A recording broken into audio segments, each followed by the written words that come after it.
Welcome to Shadowed Tales Archive. Tonight's story is titled, The Puppet Smile. Let the Shadows Speak. Part 1. Saturday Market. I never liked flea markets. They always smelled like rust and regret. But when my girlfriend Riley asked me to help her mom set up their booth at the Edgewater Saturday Swap, I said yes. Not because I cared about antique bird cages or old mason jars, but because I cared about Riley. And honestly, I still had hopes of getting laid. It was early June, a wet, humming kind of summer morning. I hadn't even had coffee yet when I found myself hauling folding tables and setting up racks of faded flannel shirts while Riley's mom barked instructions like a drill sergeant. By 10 a.m. traffic was dead. The air was thick, the kind of sticky that makes your skin feel too tight. Riley's mom waved us off with a cigarette dangling from her lips. Go look around if you're bored. But don't buy any haunted junk, okay? Riley grinned and slipped her hand into mine. You heard the boss. We wandered past booths stacked with moldy VHS tapes, cracked china dolls, and faded concert t-shirts. I nearly bought a fake katana just to irritate Riley, but she rolled her eyes so hard I thought they might get stuck.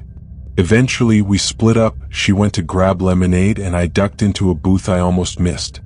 It was wedged between two RVs, covered in a canvas tarp with the words, Television Relics, Rare Props and Forgotten Shows.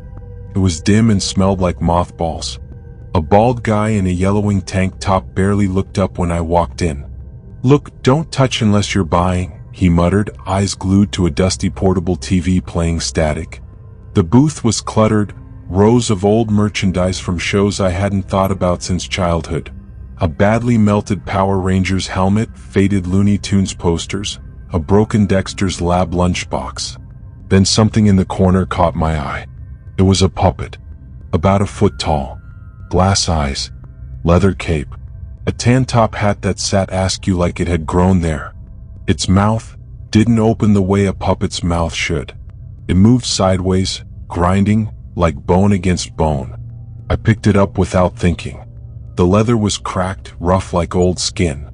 There was something oddly familiar about it, like I had seen it before.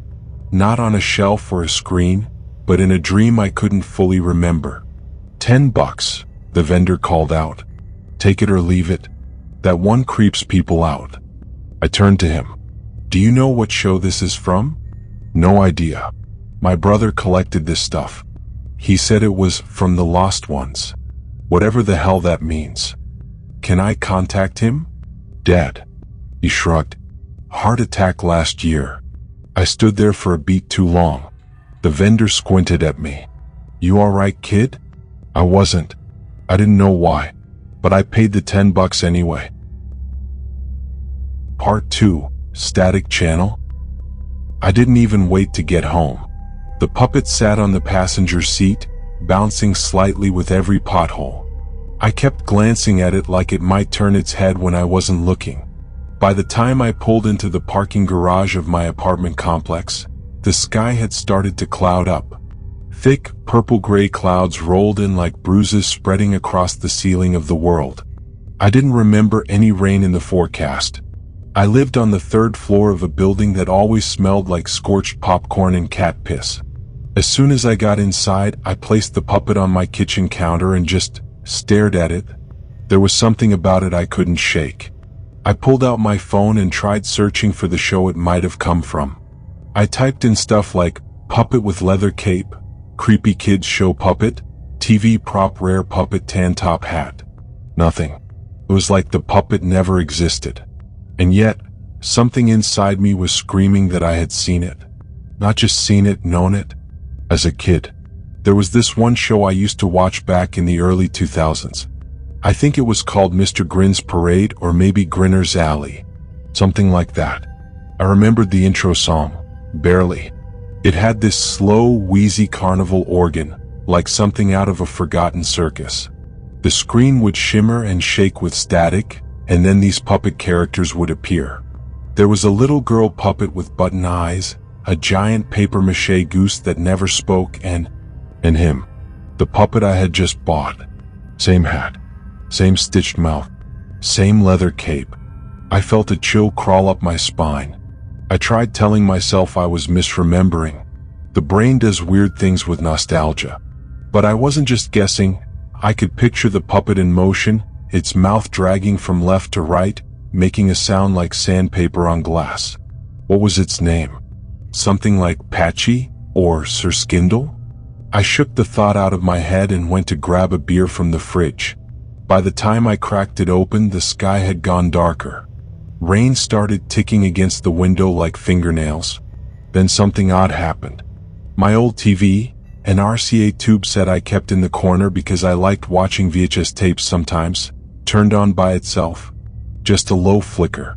At first I thought I had leaned on the remote, but it was still sitting across the room. The TV glowed gray. Static. And through the static I could hear something. Musical note, roll up, it's time to grin. Musical note. My heart stuttered. I froze. That was the theme song. The one from Grinner's Alley. But that show hadn't aired in decades. And even when it did, it was only for a few weeks. Most people I knew never remembered it. Some even said it didn't exist. I stepped toward the TV. Slowly. The audio crackled. Musical note, paint your smile, stitch your face. Musical note. I reached down and turned the knob. The screen went black. I spun around fast. The puppet was gone from the counter. My stomach dropped. A cold sweat prickled the back of my neck. Then I spotted it. It was sitting upright on the coffee table, exactly where I hadn't put it. Facing the TV. Its head slightly tilted like it was listening. Part 3, Grinner's Alley. I didn't sleep that night. Not really. I stayed up, switching between trying to Google Grinner's Alley and staring at the puppet. I must have searched 20 different combinations. Lost puppet show, creepy show 2002, weird puppet with leather, kids show that didn't exist. I found nothing. Reddit threads about false memories. One conspiracy forum claimed certain cartoons were implanted as part of MKUltra leftovers. One dude insisted Grinner's Alley was just a Mandela effect and anyone who remembered it was confusing it with the Nodniks. But I knew I hadn't made it up. At around 3 a.m., I gave up and turned off the lights, collapsing onto my couch with the puppet still staring at me from the table. At some point I drifted off, and that's when I saw it. The episode. It was just like I remembered. The opening theme played again, slower this time like it was underwater. The screen flickered with fake snow, and the puppets danced across a cardboard alleyway painted with crooked windows and spray-painted bricks. Patchy, that was his name. Patchy the Smiler. He stood at the center of the alley, holding a cracked mirror. His mouth dragged side to side with a scratchy wooden sound, and he kept singing. Musical note, smile till it hurts. 'Cause grinning makes it stop. Musical note. Then the little girl puppet walked on screen. Her name was Mally. Blonde yarn hair. Wide button eyes. She asked, "Why do you smile like that, Patchy?" And he turned to face her. His eyes twitched. The glass pupils seemed too real. I smile to keep the face inside from screaming. Then the screen cut to black. I woke up gasping, heart pounding. The room was still dark, but the TV was glowing again. This time no sound, just white noise. And the puppet. It was now sitting on the armrest of the couch, right next to me. I stood up so fast I nearly fell. I stared at it, my breath catching in my throat. My mind scrambled for explanations. Sleepwalking? Maybe I moved it and forgot? But I didn't touch it. I didn't. I picked it up, hesitantly, and shoved it inside a kitchen drawer. Closed it. Locked it. Then I turned off the TV and crawled back into bed, too shaken to think straight. When I closed my eyes, the phrase echoed again. Smile to keep the face inside from screaming. It didn't feel like a line from a kid's show. Felt like a threat. Part 4, taped over. I called my older cousin the next day. Nathan was 3 years older than me and basically raised on the same diet of sugary cereal and weird local TV programming. If Grinner's Alley had ever existed outside my head, Nate would know. He picked up after the third ring. Yo, you good? Hey, random question. Do you remember a kid's show called Grinner's Alley? There was silence on the line. Dude, where the hell did you hear that name? My heart skipped. You remember it? Sort of. I thought I made it up. Or maybe you did. I haven't heard that name in like 20 years. I sat down hard. What do you remember about it? Nathan made a noise like he was scratching his beard. There was this alley made of cardboard and a puppet with a twisted mouth. Leather cape, top hat. Super freaky. He had a catchphrase, something like, "Smile when it hurts." Smile to keep the face inside from screaming, I corrected quietly. Jesus. Nate's voice dropped. That's the one. I told him about the puppet I bought, about the dream, about the TV turning on by itself. I didn't tell him about the puppet moving on its own. Not yet. There was a pause. Hey, he said. Remember Grandpa's old tapes? It hit me like a punch. My grandfather had a whole drawer full of VHS tapes recorded off TV in the 90s and early 2000s. I hadn't thought about them in years. Most were labeled things like MASH asterisk reruns or Wheel of Fortune. But Grandpa never used new tapes. He always recorded over old ones. And we used to watch stuff together. Afternoons after school. Cartoons. Puppet shows. Static and snacks. Where are they now? I asked. Probably still in Mom's garage, Nate said. If they haven't melted. I got in my car and drove the hour to my aunt's house. It rained the whole way. A weird, steady drizzle that made the streets feel like they were sinking. Nate met me in the driveway. We didn't say much. Just headed to the garage. It took us over an hour to find the tapes. They were in a cracked plastic bin behind boxes of Christmas decorations. About 40 of them, faded and dusty. We took them inside and set up Nate's old VHS player. Most of the tapes were trash. Game shows. Commercials. A few episodes of Are You Afraid of the Dark? Then we found one labeled in shaky handwriting. Grinner's Alley / Carnival? My hands shook as I slid the tape into the machine. Static. Then black and white flicker. A crooked cardboard alley. A puppet with a top hat stepped into frame. No intro music. No laughter track. Just silence. Patchy. He turned slowly to the camera. And I swear to God, he said my name. Hello again, Jack. Nate turned to me. Did you hear that? I nodded. Slowly. The screen cut to static. Then to black. The VHS player sparked and shut off by itself. We stared at each other. You didn't dub that, right? Nate asked. I was 6 years old when that aired. Neither of us said anything for a long time. Eventually, Nate said, Okay. So what the hell is this? I didn't have an answer, but I knew one thing. That tape hadn't just remembered my name. It had been waiting. Part 5. The Inside Face. That night I didn't go home. Nate made up the guest bed and we sat in silence for a long time, nursing beers we didn't finish. The old VHS player just sat there on the carpet like a cursed relic, the tape still inside but refusing to eject. We didn't talk about what we saw, but we didn't have to. I kept hearing it, over and over. Hello again, Jack. The way it said again, like Patchy knew me, like we had some kind of unfinished business. I tried to sleep. I really did.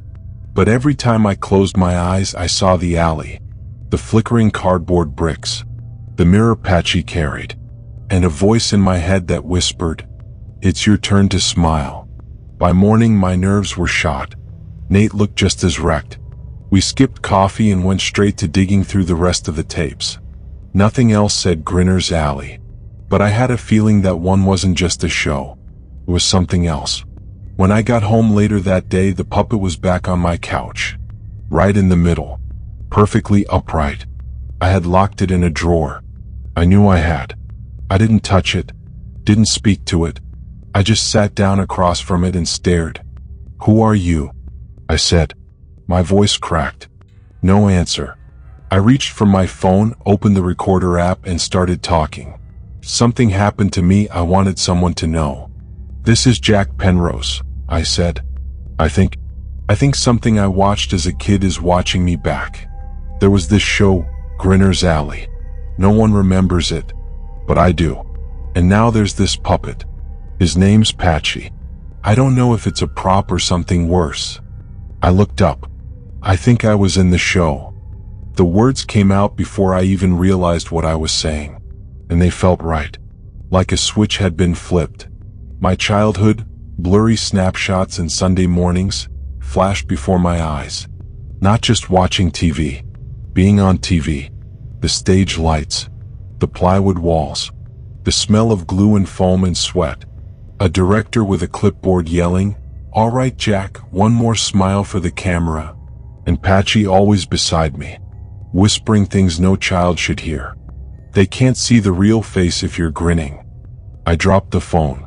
My hands were shaking. This wasn't nostalgia. It wasn't memory. It was extraction. Something had reached into my mind and pulled out a version of me I didn't know existed. I stood up. The puppet didn't move. I took it to the fireplace and threw it in, lit a match, watched it burn, and it screamed. Not out loud, no, but inside my head. A wet, ragged howl like meat being torn apart. Then silence. Ashes. I collapsed on the floor, shaking. It was over, or so I thought, because that night when I turned on the TV, there it was, a fresh episode. Grinner's Alley, Episode 13, Jack's Turn. Part 6, Episode 13. I didn't touch the remote. I didn't even turn on the TV. But there it was. Episode 13, Jack's Turn. I stared at the title card, paralyzed. It was that same grainy, flickering font from my childhood. Yellow letters against a black background, wobbling like they'd been taped off a dying broadcast. There wasn't a play button. There wasn't a menu.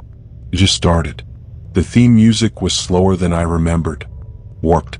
Like it was dragging itself out of the speaker. Musical note, roll up, it's time to grin. Musical note. Musical note, stitch your face and let joy in. Musical note. The screen opened on the cardboard alley, but it looked off. Everything was darker. The buildings were slouched like they were rotting. The sky backdrop had rips in it, exposing black void behind painted clouds. Patchy stepped into frame. His hat was missing. His glass eyes cracked. And behind him was me, or some puppet version of me.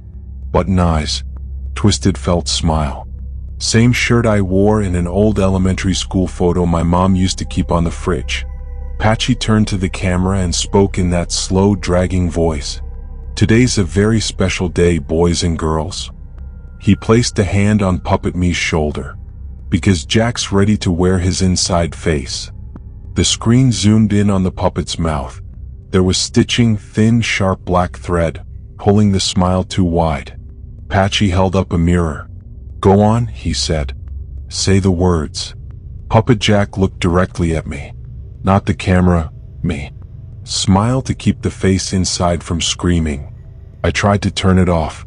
Nothing happened. Remote dead. Buttons useless. The episode kept playing. Patchy took out a rusty needle and began snipping the threads. One by one. Each cut made a horrible, wet pop. With every thread undone, the puppet's smile sagged. Its mouth began to open. And behind it, where the inside should have been, there was skin. Human. What? Pal. A closed, real eye blinked once. I screamed. Not because of what I saw. Because the skin behind the smile, it had a freckle. A mole just above the left cheekbone. Just like mine. The puppet wasn't me. It was made for me. Patchy turned back to the camera. His mouth grinding side to side. Every show needs a smile, Jack. The screen went black. And then I heard it. From the hallway.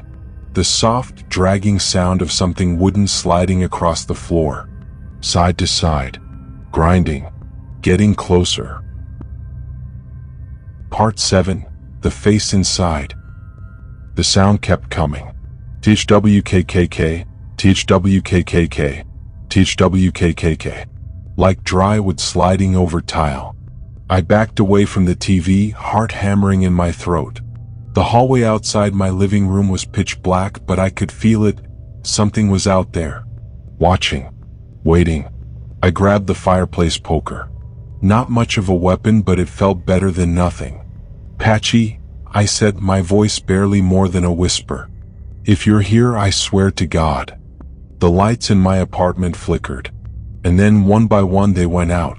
Click, click, click. Until only the glow of the static remained. I turned to the TV. The screen showed a frozen image. Me. Or rather, the puppet version of me, mouth wide open now, sewn threads dangling like dead nerves. Inside that gaping smile, a mirror. I saw my own face, and something behind it. A second face, paler, grayer, staring back at me with hollow sockets and an open, perfect smile. That's when the realization hit me. This wasn't a haunting. It was a replacement. Patchy didn't just want to scare me. He wanted to use me. Every smile collected by Grinner's Alley, every puppet, every twisted grin, they weren't props. They were hosts. I was next. I stumbled into the hallway, knocking into walls, heading for the drawer where I'd first locked the puppet. It was open now. Empty. I tore through the apartment, checking every room, every closet. No sign of it. But the air had changed. It was heavier now, pressed in on my skin like wet cloth. And every mirror I passed showed me smiling, even when I wasn't. A wide, ragged grin stretched across my reflection's face, even as I stood there, lips pressed tight, eyes wild. In the bathroom mirror, I reached up and touched my cheek. There was a bump, just below my left eye. A new one. A mole. I stared at it. I remembered my mom's hands. The way she'd trace my face when I had nightmares. How she'd say, "Don't worry, baby. That smile of yours will keep the monsters away." Had she known? Had she watched the show too? My breath caught. What if that bump wasn't mine? What if it was hers? A piece of her stitched into me, into the puppet, into the show. My mind reeled. I sank to the floor, shaking, trying to hold on to something real. My name, my voice, anything. Then my phone buzzed. It was Nate. A text. Just one line. "Don't smile." I stared at the screen, confused. Then another message popped up. I watched episode 13. It's trying to make me grin. Part 8, Don't Smile. I didn't respond to Nate's text, because I couldn't move. My reflection was still grinning at me. That same stretched, stitched smile, like it wasn't on my face but under it, buried beneath skin. I backed away from the mirror, slowly, carefully. If I blinked too long, I could feel the corners of my lips twitch, like something underneath was trying to crawl out. I picked up my phone and called Nate. No answer. I tried again. This time someone picked up, but it wasn't him. All I heard was static, and over the crackle, a voice. Musical note, roll up, roll up. Jack's turn again. Musical note. Click. Silence. I knew what I had to do. I didn't know why or how, but somehow deep in my bones, I knew. Patchy wanted me back on the set, back where the alley met the curtain, where the cardboard buildings leaned just a little too close. The studio didn't exist anymore. Of course it didn't, but the place, the idea of it, did, and it was waiting. I grabbed the old VHS tape Nate and I had watched. Somehow I got the player to eject it. My fingers trembled as I shoved it into my backpack. I drove to the edge of town, toward the woods where the old Channel 58 broadcast trailer used to be years ago, back when public access TV was still a thing. The trailer was gone, just weeds and a rotted foundation. But I saw a door, freestanding, wooden, painted red, right there in the middle of the clearing. I didn't question it. I walked through. The studio was wrong. Not old, not abandoned, just paper thin. As if someone had rebuilt the set from memory. The alley, the sky cloth, The same painted brick walls I remembered. And at the far end, Patchy, wearing a fresh top hat, his mouth grinding side to side. "Welcome back, Jack." I stood my ground. "What do you want?" He didn't answer, just stepped aside, revealing a second figure. Or a puppet made from him. His face was stitched into a plastic smile, his body limp, hanging from invisible strings. "Smile for the audience," Patchy whispered. I turned to run, but the door behind me was gone. The cardboard bricks began to pulse. The sky backdrop rippled like water. Patchy held up a mirror. Inside it, I saw myself. Then my reflection began to smile. Slowly. Its lips peeled back, revealing white teeth. Too many teeth. "You're already part of the show," Patchy said. "You always were." I clenched my fists. My nails dug into my palms. I thought of my mother. Her finger with the mole. The way she'd trace my cheek and say, "Don't forget who you are, baby." I dropped to my knees and screamed. Not in fear. In rage. "I'm not yours." The mirror cracked. Patchy staggered. The studio flickered. Like a signal losing strength. Nate's puppet body twitched. I grabbed the VHS tape from my bag and slammed it into the nearest prop wall. It broke in half. The lights burst. Patchy let out a sound like 1,000 mouths gasping at once. Then, silence. I woke up in my apartment. On the floor. TV off. No puppet. No static. I checked the mirror. My face was normal. No smile. No mole. Just me. That was 2 weeks ago. I haven't slept much. I've thrown out every tape in my place. Donated the TV. Stopped watching anything from before 2005. But sometimes at night I hear it. That little grinding sound. That dragging wood on tile. And this morning in the mail. A VHS tape. No label. No return address. I haven't watched it. Not yet. But the handwriting on the side? It says, Episode 14, The Audience's Turn. So if you're listening to this, don't smile. And that was tonight's tale from the Shadowed Tales archive. If it left a mark on your mind, if the silence feels heavier now, then the story did what it was meant to do. Don't forget to like, subscribe, and share the darkness. New stories are always on their way. Until then, keep the lights low and the doors locked.